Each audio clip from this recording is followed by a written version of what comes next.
ما لهم به من علم نستا دوی لره په دې نیولو د الله عز وجل لره د ولد علم ولا لآبائهم او نه پلرونو د دوی لره، یعنی دوی داسې کړي دي بدبختانو، دوی وایي چې الله ولد نیولی.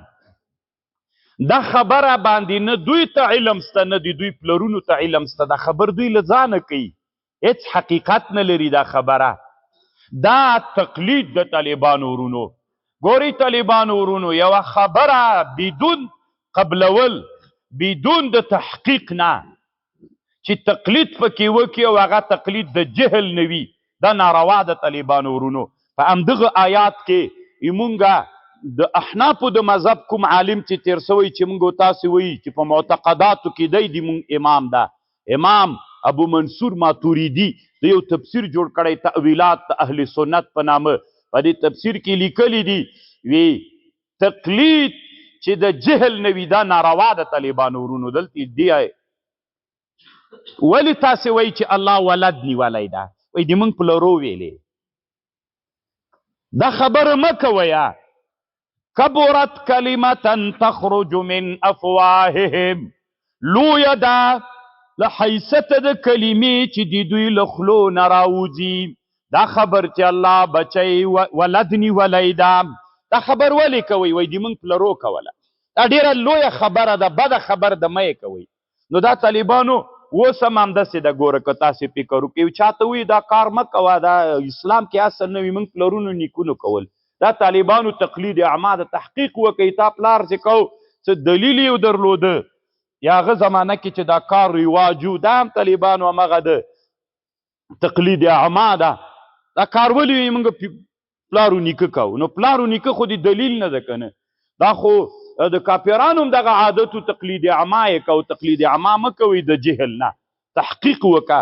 راځه کتاب کې به څېړنه وکړو چې سته کوو برأس والعین، او که نه ټینګېږه مه پې باندې که نه. بله ورځ ته روزه را روانه ده طالبانو ورونو، په روزه کې په اوله ورځو 15 ورځو کې الوداع الوداع، وروسته مرحبا مرحبا. کم کتاب کې ده؟ وایي دا وابیان دي نه مني. خو ته یې ما ته په حنفي کتاب کې راوښیستي، نو څه کوې ته؟ کم حنفي کتاب کې دا ستا ده؟ وی وابیان یې نه مني. خو وابي تس ولې له دین نه وتلی وي؟ موږ مذهب کې ستا ده نه، په یو کتاب کې هم د 4 مذاهبو کتابونو کې نسته، ته پسې ور وتلی. او چې کتاب کې هم دغه راواخلی طالبانو ورونو، دا امام چې کله سلام وګرځي سبحان ذی الملک والملکوت والجبروت، دا طالبانو دا تسبیح ویلل په ټولو باندې ده، تنا په مولا نه د طالبانو. تاسې نورالایضاح دا کتابونه راواخلئ بیا به تاسې ته پته ولګي. نو دی وایي هغوی غوږ ورته نیولی. دا طالبانو هسې بس دا مونږ د پلارو نیکه داسې کول، دا د پلارو د نیکه زمانه نه ده، استدلال زمانه ده. دلته به تقلید اعما نه کوې. که تحقیق کتاب څه ویلي په هغه باندې به فیصله سره کوو. ما لهم به من علم ولا لآبائهم کبرت، لویه ده له حیثیت د کلمې، یعنی دا یوه لویه کلمه ده چې راوځي له خولو د دوی نه. یقولون الا کذبا، نه وایي دوی مګر دروغ. دا هسې یوه د دروغو خبره ده.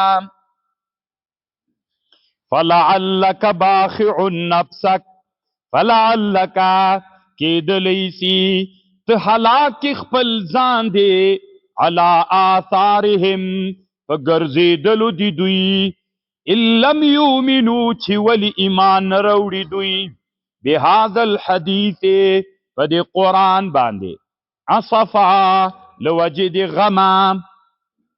دا داسې چل و طالبانو ورونو.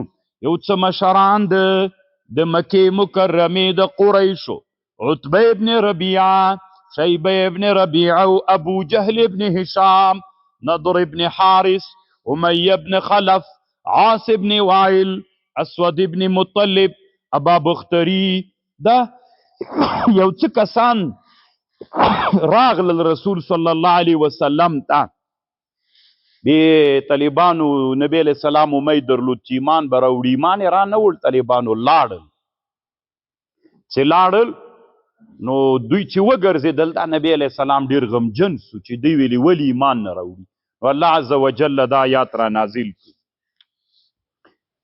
فلعلک کېدلی سي ته هلاک خپل نفس دی علی آثارهم په ګرځېدلو دي دوی باندې په تللو دي دوی ان لم یؤمنو چې ایمان را نوړي په دې قرآن باندې له وجې د غم نه ته د غم د وجې نه ځان ولې هلاکوي چې دوی ایمان نه راوړي اتا کار دعوت ته که یې ومنې ښه که یې ونه منې ته ولې دومره طالبانو علامه شهاب الدین آلوسی وی و یو حزن ده یو غضب ده د غضب او د حزن په مابین کې فرق ده د دواړه غلیان د دم د وینه په جوش باندې راسي په دواړو کې خو غضب دې ته ویل کېږي چې ته چا د غلیان د دم که هلته راغی چې ته پورته وي هغه چاته چې په غوسه سوی هغه ادنا و دواړه طالبانو غوسه د اصل کې خو که اعلا سړی ادنا سړي ته څوک سو غوسه سو طالبانو دې ته غضب وي او که چیرته ادنا سړی ضعیف سړی قوي سړي ته څوک سو غوسه سو طالبانو دلته هم غلیان د دم راځي دې ته حزن وي طالبانو وي دا د دوی دواړو په مابین کې څوک ده فرق د طالبانو ورونو الله دې وکړي چې تاسې په خبر پوه سوي یئ یو سړي باندې تا زور نه رسیږي غوسه یې ورته نو دې ته وایي حزن چې غمجن سي سړی که نه او که چېرته یو سړی چاته غوسه سي دی قوي وي قمندان وي هغه عادي سړی وي دې ته بیا موږ تعبیر څنګه ترې نه کوو په غضب باندې دې ته وایي غضب